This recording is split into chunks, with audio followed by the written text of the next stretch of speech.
Hi there, hope you're doing great today. In a recent video, I shared a message for my fellow GPs and co-GPs that I recorded on a day when I got some really disturbing news from a sponsor on a deal I'm a passive investor on. In today's quick video, I thought I would share some of my takeaways and lessons learned as a passive investor in the deal that I will plan on incorporating or embedding in future passive investments I participate in. Number one is trust but verify. Of course, as a passive investor, I ask a ton of questions to understand the sponsor, their background, the market, the deal itself. In that particular case, it was a non-multifamily investment because that's how I diversify my own portfolio. And so I had primarily relied on the diligence that sponsor had done. Everything they shared with me seemed reasonable as far as the steps they had taken to validate and vet not only the team of operators they were inviting me to participate in, but also the deal itself and their operations, track record, everything.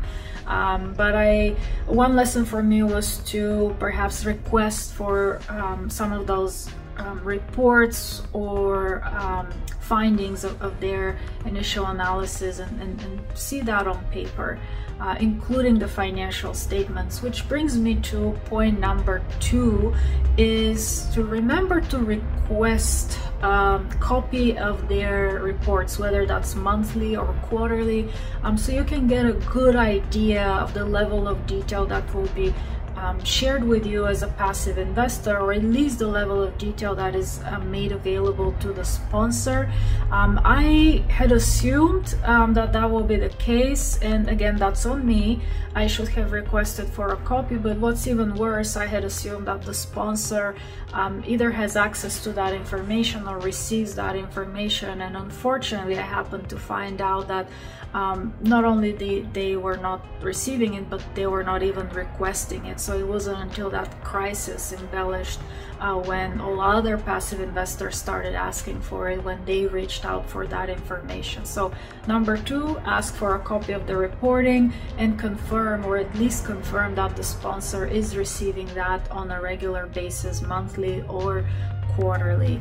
And number three is read the operating agreement that's part of the PPM, the private placement memorandum, to understand what type of notices are required for the sponsor to provide in the event of exogenous events or extraordinary events or material events. Basically, if something was to happen.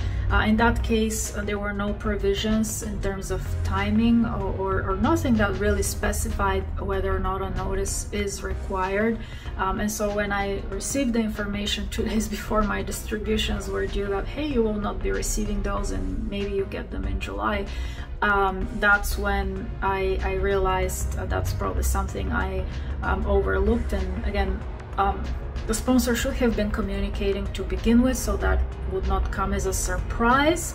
And if that's the case, then that would have alleviated that concern. But in that case, you're basically left kind of waiting for next steps and trying to figure things out. So 3 valuable lessons for me as a passive investor from that event that I had previously shared with you about, and hopefully you find value in those for any future opportunities that you as a passive investor are considering entering into. So I hope you find it helpful, and if you did, please like, share and subscribe, and we'll see you at the next one.